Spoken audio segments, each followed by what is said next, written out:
പുതുവർഷ ദിനത്തിൽ പാലക്കാട് ജില്ലയെ കുളിരുകോരിച്ചു മഴ. ജില്ലയുടെ പല സ്ഥലങ്ങളിലും സാമാന്യം കനത്ത മഴയാണ് പെയ്തത്.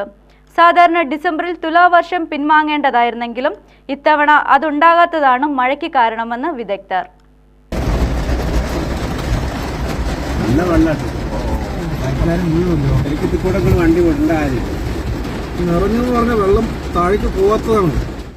പാലക്കാട്, തൃശൂർ, എറണാകുളം, ഇടുക്കി, കോട്ടയം, ആലപ്പുഴ, പത്തനംതിട്ട, കൊല്ലം, തിരുവനന്തപുരം ജില്ലകളിലാണ് മഴ പെയ്തത്.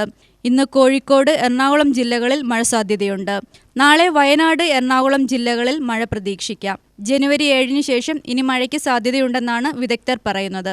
കാറ്റ് ദുർബലമായതിനാൽ മഴ പ്രതീക്ഷിച്ചിരുന്നില്ല. മഴ തണുപ്പുകാലത്ത് ഉണ്ടാവാറുമില്ല.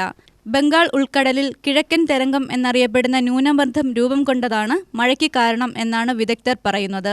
തരംഗത്തിന്റെ സ്വാധീനത്തിൽ മുൻപ് ആലിപ്പഴ വർഷം ലഭിച്ച സംഭവങ്ങളുമുണ്ട്. പാലക്കാട് ജില്ലകളിലും കഴിഞ്ഞ ദിവസം മഴ ലഭിച്ചു. തണുപ്പ് വരും ദിവസങ്ങളിൽ വർദ്ധിക്കാനും സാധ്യതയുണ്ടെന്നാണ് പറയുന്നത്. 22% മഴ കുറഞ്ഞത്. പാലക്കാട് ഉൾപ്പെടെ തെക്കൻ കേരളത്തിൽ തുലാവർഷം മടങ്ങിവരുന്നതിന്റെ ഭാഗമായി മഴ പ്രതീക്ഷിക്കുന്നു. പ്രത്യേകിച്ചും ന്യൂനമർദ്ദ പാത്തി നിലനിൽക്കുന്നതിനാൽ ജനുവരി ആദ്യ ആഴ്ചയിൽ ചില ജില്ലകളിൽ ചെറിയ മഴയ്ക്ക് സാധ്യതയുണ്ട്. ഇത് കുറഞ്ഞ കാലയളവിലെ വരണ്ട കാലാവസ്ഥയ്ക്ക് ആശ്വാസമാകും. എന്നിരുന്നാലും ഈ വർഷം തുലാവർഷം ദുർബലമായിരുന്നു. സംസ്ഥാനത്ത് കുറച്ചു ദിവസങ്ങളായി വരണ്ട കാലാവസ്ഥയായിരുന്നു.